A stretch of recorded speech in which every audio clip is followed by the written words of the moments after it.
nombre es José Manuel Ramos Sánchez, egresado de la Universidad de Guanajuato de la generación 62-66 de la Escuela de Derecho.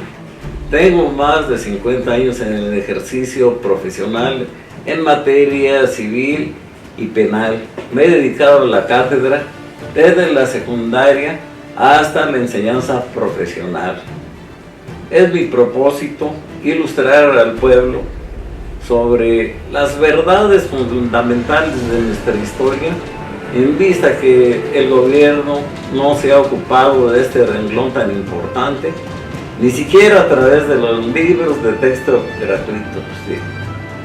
La gran mayoría, por no decir el 95 o más % de la población, desconoce quién, cuándo y cómo tuvo lugar la consumación de la independencia.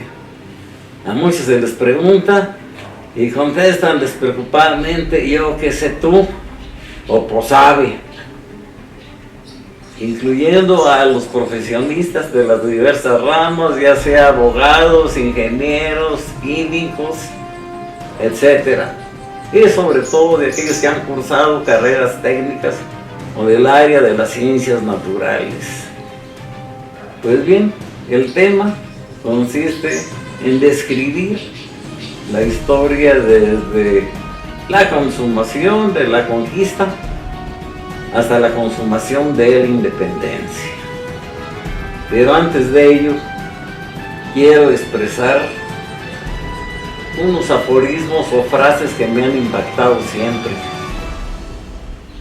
Siendo el primero: conoceréis la verdad y la verdad os hará libres, del Maestro Jesús. El segundo, del filósofo Manuel Kant, despertar del sueño dogmático. Y hay otra frase que también me ha gustado demasiado, de un historiador llamado Luis Reed Torres: pueblo que no conoce su historia está obligado a repetirla. Así comienzo pues diciendo que la consumación de la conquista por Hernán Cortés tuvo lugar el 13 de agosto de 1521. En consecuencia, hace de ello 500 años. Como no trajeron los españoles mujeres, tuvieron hijos con las mujeres nativas. No me gusta el término de indias, porque me parece además despectivo correspondiente a los habitantes de la India. Bueno, surgió así el mestizaje y estuvimos en presencia de dos clases sociales: los criollos y los mestizos. Años después llegaron mujeres españolas y aparece una nueva clase social: los criollos, que son los hijos de padres y madres españoles. Fueron creciendo con el paso del tiempo en número y en importancia hasta ocupar el segundo lugar en la naciente sociedad.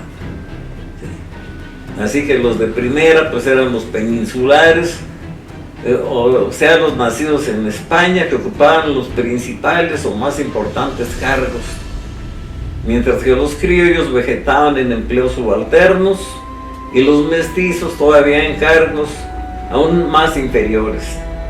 Por lo que se refiere a las castas, que estaban integradas por las mezclas de negros con India, etc., pues prácticamente eran esclavos.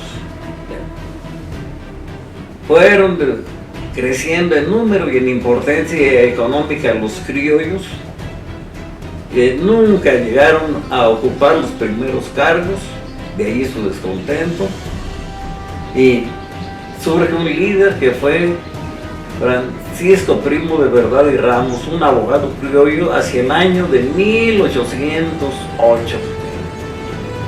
Sostenía que los criollos ya tenían derecho a tener su propio gobierno, esto es, un gobierno independiente, lo cual fue propuesto a su majestad el rey, y como consecuencia tuvieron una muerte horrorosa este personaje y los que secundaban, que era el propio virrey José de Iturrigaray, ¿sí? Fray Melchor de Talamantes y Francisco de Azcárate.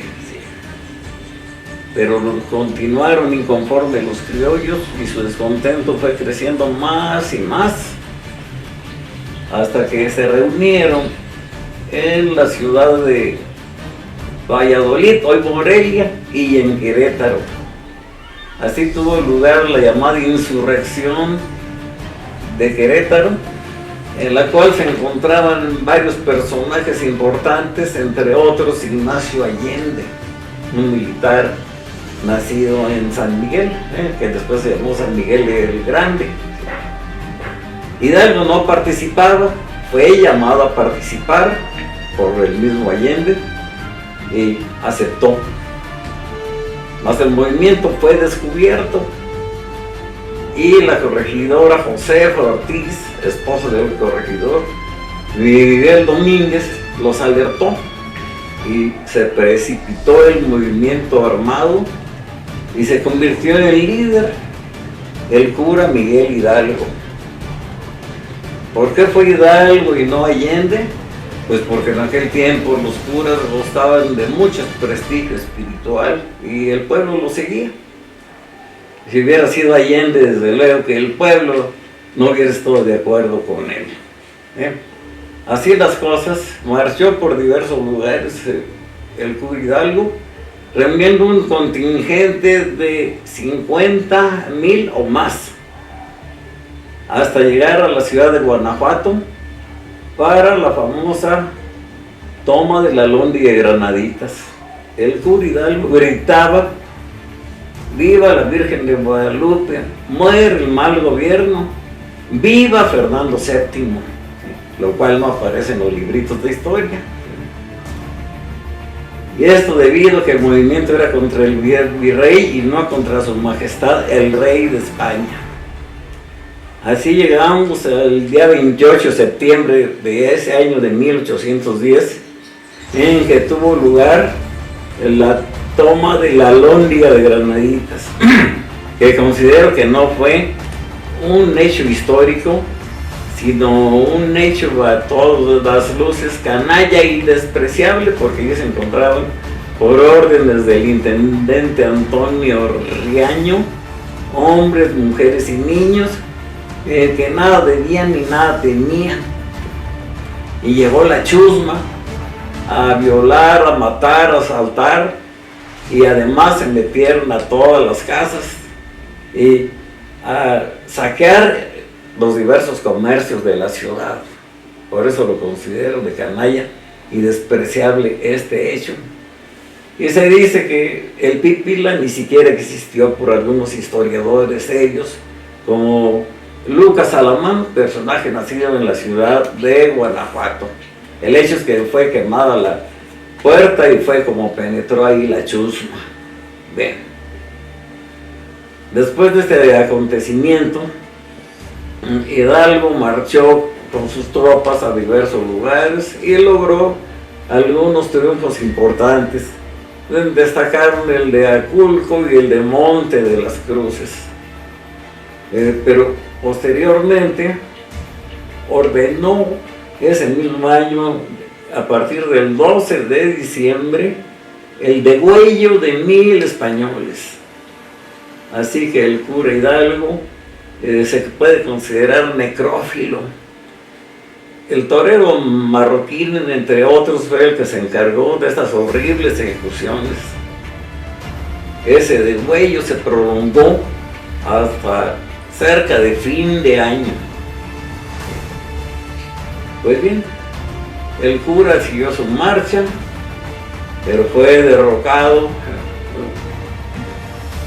en Zapotlanejo, del puente de Calderón, por Félix María Calleja del Rey. No fue un triunfo fácil para Calleja, pero al final de cuentas derrotó al ejército de Miguel Hidalgo. Pedían al cura Hidalgo su renuncia porque no sabía nada de milicia, y en consecuencia querían que fuese Miguel de Allende. Se negaba completamente, pero con la amenaza de muerte tuvo que dejar el cargo.